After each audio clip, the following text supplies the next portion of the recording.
children, will you able to recall what we completed in our 11th standard last video? Yes, will you able to recall? Digestion in small intestine. Today we are going to start with absorption and assimilation process.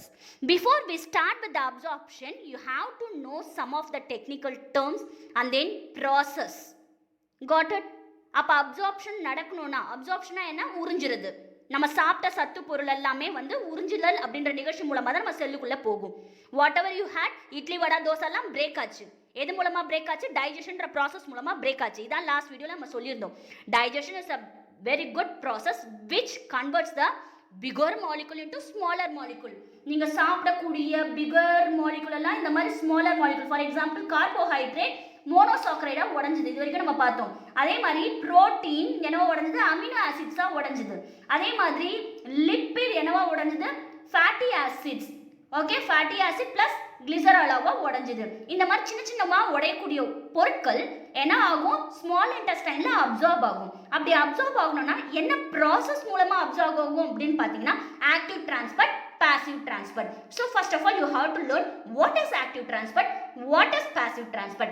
அதுக்கு அப்புறமா நீங்க absorption the topic படிக்கும்போது it will be easy for you. Shall we start? Yes, நம்ம பாடியில் இருக்கக்கூடிய ஒவ்வொரு செல்லுலையும் செல் membrane இருக்கும், right? இந்த மாதிரி. அப்போ செல்லுக்குள்ள இருக்கக்கூடியதை நம்ம இன்ட்ரா செல்லுலார் சொல்லுவோம், செல்லுக்கு வெளியே இருக்கிறத எக்ஸ்ட்ரா செல்லுலார் சொல்லுவோம். இந்த இன்ட்ரா செல்லுலார் எக்ஸ்ட்ரா செல்லுலாருக்கு நடுவில் பேரியரா இருக்கவங்க தான் செல் மெம்பரேன். இந்த cell membrane is made up of lipid bilayer and in the cell membrane are embedded with the protein molecules too, right? Cell membrane is made up of lipid bilayer, right? 1 2 lipid bilayer, 1 2 2 layers are there. அதனால இத lipid bilayer அப்படினு சொல்றோம். அங்கங்க பாத்தீங்கன்னா இதுக்கு மேல protein channels இருக்கும், protein molecules embedded ஆயிருக்கும், right? The basic structure of the cell membrane. Cell membrane நம்ம என்ன சொல்லுவோம் அப்படினு பாத்தீங்கன்னா semi permeable membrane. இதை ஏன் semi permeable membrane சொல்றோம்? இது cell membrane or semi permeable membrane சொல்லுவோம். ஏன் semi permeable membrane சொல்றோம் அப்படினு பாத்தீங்கன்னா semi permeable membrane means that some substances can across the membrane and others cannot. சில substance மட்டும் தான் இது வழியா across பண்ணும், in and out கிடைக்கும். மற்ற substanceலாம் என்ன ஆகாது, உள்ள போயிட்டு வெளியே வர முடியாது. அதனால தான் செமி பெர்மியபிள் மெம்பரேன் அப்படின்னு சொல்றோம். What is semi permeable membrane? means that some substances can pass across the membrane and others cannot. The cell membrane is a semi permeable membrane. So இந்த cell membraneல தான் என்ன நடக்கும்? active transport, passive transport. imagine இப்போ நம்ம பார்க்க போறக்கூடிய கண்டென்ட்ல active transport நடக்குது, cell membrane வழியா நடக்குது, protein molecule வழியா நடக்குது, இதெல்லாம் நம்ம இப்போ பேசுவோம். அப்ப இந்த cell membraneல தான் என்ன நடக்க போகுது? active transport, passive transport. இந்த செல்லை சுத்தி cell membraneல தான் active transport, passive transport நடக்கும், right? First of all, what is active transport, what is passive transport? Active transport is the movement of molecules across a membrane from a region of higher concentration to the region of lower concentration against the concentration gradient, often assisted by enzyme, and it needs energy. Imagine this is a cell membrane. As I told you before, ஒரு செல்லை சுற்றி cell membrane இருக்கு. அந்த cell membrane semi permeable membrane சொல்லுவோம். lipid bilayer, imagine this is the lipid bilayer. இதில் தான் என்ன நடக்க போகுது? active transport நடக்க போகுது. அப்போ movement of molecule across a membrane from a region of lower concentration to a region of higher concentration. lower concentrationல இருந்து higher concentrationக்கு நமக்கு என்ன நடக்கும்? மூவ்மெண்ட் நடக்கும், மாலிகுலோட மூவ்மெண்ட் நடக்கும். அப்போ இது against the concentration gradient. concentration gradientக்கு against நடக்கும். often is assisted by energy, it needs energy. active transport நல்லா ஞாபகம் வச்சுக்கோங்க, active transport need energy. it in the form of ATP or it is in the form of enzymes. எது வேணா இருக்கலாம், அதுக்கு energy தேவை, right? அப்பதான் active transport நடக்கும். okay, movement of molecule across the membrane, region of low concentration to region of high concentration against the concentration gradient, it needs energy. That is called it as active transport. Passive transport. What is passive transport? Movement of ions and molecules across the membrane without any energy. Okay, upper high to low, high concentration to lower concentration without any energy needed. நடக்கக்கூடிய அந்த டிரான்ஸ்போர்ட்டை நம்ம passive transport சொல்லுவோம். Right? See, what is the need for active and passive transport? Active and passive transport are two main biological processes that play a vital role in our body because nutrients, oxygen, water, other essential molecules present inside the cell along with the elimination of waste products occur through this process. நம்ம உடம்புல இருக்கக்கூடிய அத்தனை நியூட்ரியன்ட்டும் ஆக்சிஜனும் வாட்டரும் எல்லா மாலிக்யூல்ஸுமே இன் and out போகணும்னா ஒரு செல்லுக்குள்ள இருந்து உள்ள போயிட்டு வெளியே வரணும்னா அதுக்கு என்ன தேவை? Active transport and passive transport தேவை. Example, glucose absorbed by small intestine with help of the active transport. Right? எதுக்காக இந்த மாதிரி ஆக்டிவ் டிரான்ஸ்போர்ட் பாசிவ் டிரான்ஸ்போர்ட் உங்களுக்கு எக்ஸ்பிளைன் பண்ண ஆரம்பிச்சேன். நம்ம செல்லுக்குள்ள இருக்கக்கூடிய ஒவ்வொரு சப்ஸ்டன்ஸும் இன் அண்ட் அவுட் போகணும்னா அதுக்கு இந்த மாதிரி மெக்கானிசம் தேவைப்படுது. Active and passive transport. In essence active and passive transport works for the same கோல். ஒரே கோல் தான், ஒரே பர்பஸ் தான், ஆனால் டிஃப்ரெண்ட் மூமெண்ட்ல நடக்கும். ஒரே ஒரு வித்தியாசம், same goal and same purpose, in and out movement தான். பட் என்ன நடக்கும்? அந்த டிஃப்ரெண்ட் ஆஃப் த மூவ்மெண்ட் மட்டும் தான் வேற மாதிரி இருக்கும். Let us see how active and passive transport are different from each other. First நம்ம passive transport பார்த்துடலாம். ரைட்? passive transport பார்த்தீங்கன்னா no energy is needed, no ATP is needed. Movement of molecules does not need any energy at all. And then gradient, high to low concentration gradient. Higher concentration கிரேடியன்ட்ல இருந்து lower concentration கிரேடியன்ட்க்கு move ஆகும் molecules. அதனால எந்த ஏடிபியும் தேவை கிடையாது. ஒரு வாட்டர் ஃபால்ஸ் இமேஜின் பண்ணிக்கோங்க. ரைட்? ஒரு அதர்வைஸ் ஒரு பைக் எடுத்துட்டு நம்ம ஹப்பில இருந்து கீழே இறங்குற மாதிரி, ஒரு சைக்கிள் ஓட்டிட்டு வர மாதிரி. இந்த சைக்கிள் ஓட்டிட்டு வரும்போது ஒரு ஹப்பில இருந்து கீழே இறங்கும் போது நமக்கு எந்த எனர்ஜியும் தேவை கிடையாது. ரைட்? ஸோ அப்படி நடக்கிறது higher concentration to lower concentration. It's actually a passive transport. இதில் வந்து ஃபெசிலிட்டேட்டட் டிஃப்யூஷன் ஒரு ப்ராசஸ் நடக்கும். இது பேசிக்காக பாசிவ் டிரான்ஸ்போர்ட்டில் என்னெல்லாம் நடக்கும் அப்படின்னு பார்த்தீங்கன்னா osmosis, simple diffusion, facilitated diffusion, இதெல்லாமே எதில் வந்துடும்? பாசிவ் டிரான்ஸ்போர்ட்டில் வந்துடும். Right? Passive transport includes osmosis, simple diffusion, facilitated diffusion. Right? Passive டிரான்ஸ்போர்ட்டில் 3 ப்ராசஸ் நடக்கும். திருப்பி நான் சொல்கிறேன், கேட்டுக்கோங்க. Osmosis, simple diffusion and facilitated diffusion. அதில் facilitated diffusion needs the use of protein carrier. நான் சொன்னேன் இல்லையா, லிப்பிட் பைலேயரில் அங்கங்கே ப்ரோட்டீன் மாலிக்யூல் எம்பட் ஆயிருக்கும்னு சொன்னோம். ரைட்? ஸ்டார்டிங் ஆஃப் த வீடியோவில் நம்ம டிஸ்கஸ் பண்ணோம். ஸோ இந்த protein molecule facilitates the transport mechanism. Facilitate diffusion needs the use of protein carrier or transport molecule. Got it? புரிஞ்சுதா? அப்போ what about the osmosis and simple diffusion which do not need special protein carrier or transport molecule? இந்த மாதிரி எதுவுமே தேவை கிடையாது. யாருக்கு? ஆஸ்மாசிஸ்க்கும் சிம்பிள் டிஃப்யூஷனுக்கும். யாருக்கு மட்டும் தேவை? ஃபெசிலிட்டேட்டட் டிஃப்யூஷனுக்கு மட்டும் அந்த புரோட்டீன் மாலிக்யூலோட ஹெல்ப் தேவை. Got it? Active transport. Active டிரான்ஸ்போர்ட்ல பார்த்தீங்கன்னா it needs the use of energy in the form of ATP. It against the concentration gradient from the region of lower concentration to higher concentration. Right? மலை உச்சிக்கு வண்டியில் போகிற மாதிரி. ஹப்பில் போகும்போது என்ன தேவைப்படும்? We need energy. Right? Just imagine lower concentration to higher concentration. It needs energy in the form of ATP இந்த process நடக்கிறதுக்கு. Some type needs the use of protein carrier. இங்கேயும் சில டைப்க்கு என்ன தேவைப்படுது? புரோட்டீன் மாலிகூல்ஸ் தேவைப்படுது. எதெல்லாம் புரோட்டீன் மாலிகூல்ஸ் தேவையில்லை, நாங்களாக வேலை செய்வோம் அப்படின்ற பார்த்தீங்கன்னா எண்டோசைட்டோசிஸ் ப்ராசஸ். ஆக்சுவலாக ஆக்டிவ் டிரான்ஸ்போர்ட்டில் எண்டோசைட்டோசிஸ் அண்ட் எக்ஸோசைட்டோசிஸ் அப்படின்ற டைப்ஸ் இருக்கு. அதில் endocytosis the movement of larger molecule into a cell is called it as endocytosis. எண்டோசைட்டோசிஸ்னா லார்ஜர் மாலிகூல் செல்லுக்குள்ள போறதை நம்ம எண்டோசைட்டோசிஸ் அப்படின்னு சொல்லுவோம். ஸோ இதுக்கு என்ன தேவையில்லை? எந்த ஒரு புரோட்டீன் மாலிகூலும் தேவை கிடையாது. So sell membrane folds around the molecule, then it start to takes the content inside it. Got it? What is endocytosis? Movement of molecule into a cell is called it as endocytosis. Right? ஓரளவுக்கு இப்போ passive டிரான்ஸ்போர்ட்னா என்ன தெரிஞ்சிருக்கும், active டிரான்ஸ்போர்ட்னா என்னன்னு தெரிஞ்சிருக்கும். இப்போ ஒரு full ஸ்டோரிக்குள்ளே போயிடலாம். நான் ஒரு வார்த்தை அடிக்கடி யூஸ் பண்ணேன், கான்சென்ட்ரேஷன் கிரேடியன்ட். கான்சென்ட்ரேஷன் கிரேடியன்ட்னா என்ன? ஃபர்ஸ்ட் ஆஃப் ஆல் பேசிக்காக what is concentration gradient? It is a difference in the number of particles. What is concentration gradient? It is actually a difference in the number of particles of a substance into neighboring regions. Particles tends to move down their concentration gradients that high to low concentration. What is concentration gradient? Difference in the number of particles of a substance into neighboring region. ஒரு neighboring regionல இருக்கு இங்க பாருங்க. அப்ப particles tend to move down their concentration gradient that is higher to lower concentration. இதுக்கு well known example உங்களுக்கு சொல்லணும்னா what is concentration gradient? When a solute is more concentrated in one area than another area. What is concentration gradient? When a solute is more concentrated in one area than another area. That is concentration gradient. Solute ஆனது ஒரு ஏரியாவோட இன்னொரு ஏரியால அதிகமா இருக்கு.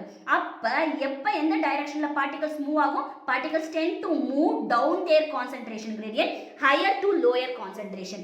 இன்னும் உங்களுக்கு நல்லா புரியணும்னா ஒரு easy example, this can be easily demonstrated at home, right?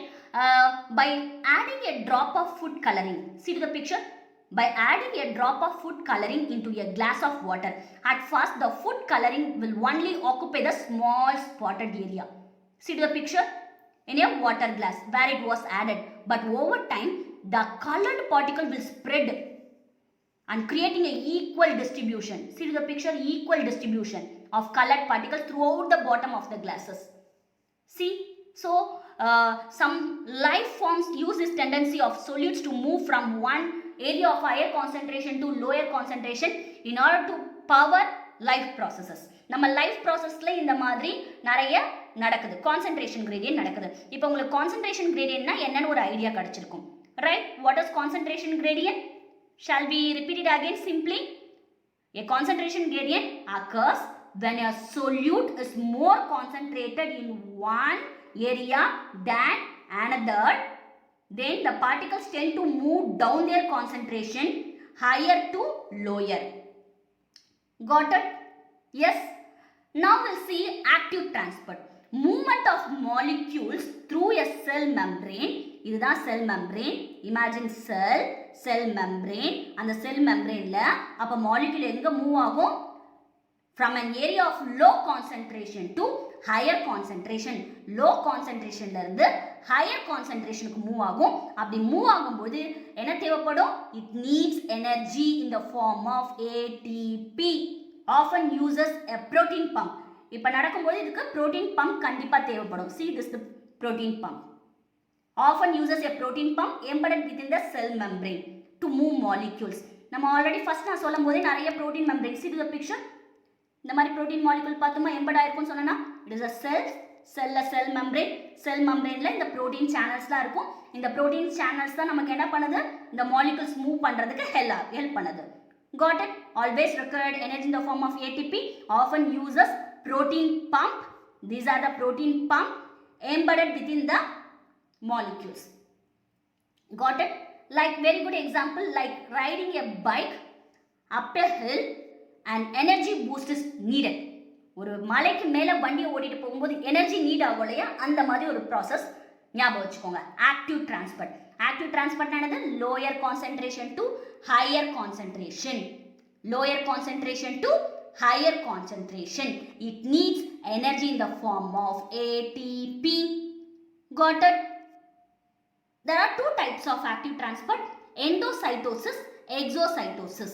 Endocytosis na enna appdin pathina large particles are engulfed by the cell membrane. Right? Endocytosis. Cell விழுங்கிறதுக்கு மூலமா அந்த particles உள்ள போகும். Exocytosis na enna appdin pathina cells get rid of particles. செல்லுக்குள்ள இருக்கக்கூடிய particles செல்லுக்கு வெளியே தள்ளப்படுறத நம்ம exocytosis சொல்லுவோம். Endocytosis particles உள்ள போறது, exocytosis particles வெளியே தள்ளப்படுறது. இது ரெண்டுமே active transport தான். Right? Next நம்ம passive transport பத்தி பார்க்க போறோம். A process that does not need energy at all to move from higher concentration to lower concentration. No need of energy. எனர்ஜியே தேவை கிடையாது. நான் ஹையர் கான்சென்ட்ரேஷன்ல இருந்து லோயர் கான்சென்ட்ரேஷன்ல அது நடக்கும். For example diffusion, osmosis, facilitated diffusion, all forms of passive transport. Active டிரான்ஸ்போர்ட்ல ரெண்டு தான் பார்த்தோம். என்ன பார்த்தோம்? Endocytosis, exocytosis is a type of active transport. செல்லுக்குள்ள பார்ட்டிகல்ஸ் போறது எண்டோசைட்டோசிஸ், செல்லுக்கு வெளியே பார்ட்டிகல்ஸ் வெளியே வர்றது எக்ஸோசைட்டோசிஸ். ரெண்டுமே ஆக்டிவ் டிரான்ஸ்போர்ட். பாசிவ் டிரான்ஸ்போர்ட்ல என்னெல்லாம் பார்க்க போறோம்? Diffusion, osmosis, facilitated diffusion. All forms of passive transport across the plasma membrane because energy is not required to happen. Like riding a bike down a hill, no energy needed. Higher concentration to lower concentration. Got it? See, first we'll see the diffusion. What is diffusion?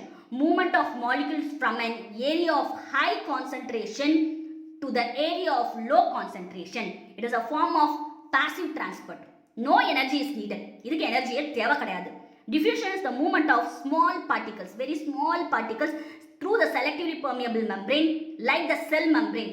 Imagine this is a cell. இந்த செல்ல higher concentration ல இருந்து lower concentration க்கு particles move ஆகுது. Smaller particles move ஆகுது. High concentration ல இருந்து lower concentration க்கு அதான் நம்ம diffusion சொல்லுவோம். It is actually a part of passive transport because it don't need any energy. Got it? Next, osmosis.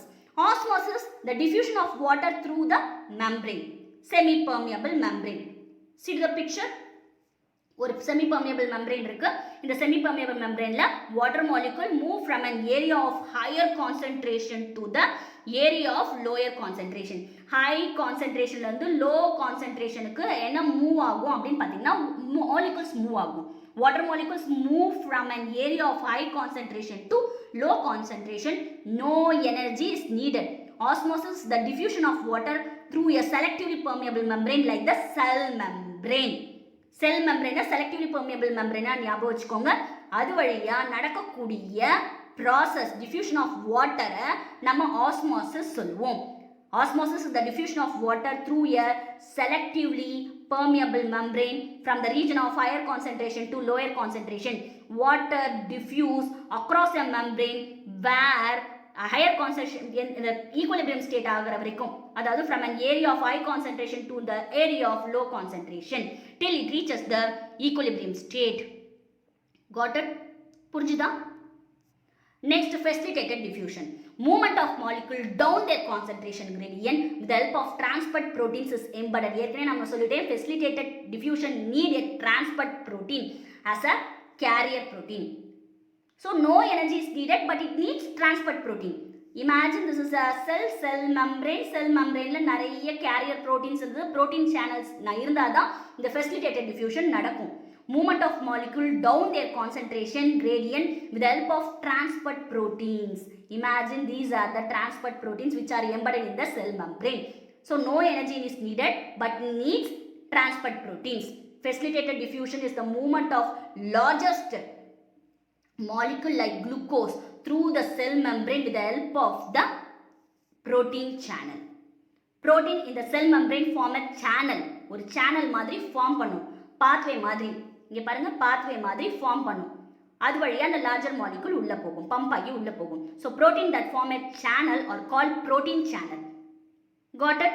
Facilitated diffusion need protein channel because it is the largest molecule like glucose. Yes, basic passive transport, active transport. Passive transport does not need any energy. Active transport need energy. Passive transport, diffusion, osmosis and facilitated diffusion too.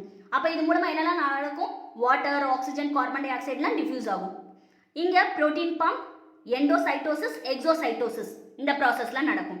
Large and charged particles transport ஆகும். Passive transport example like riding a bike downhill, higher concentration to lower concentration, no need of energy.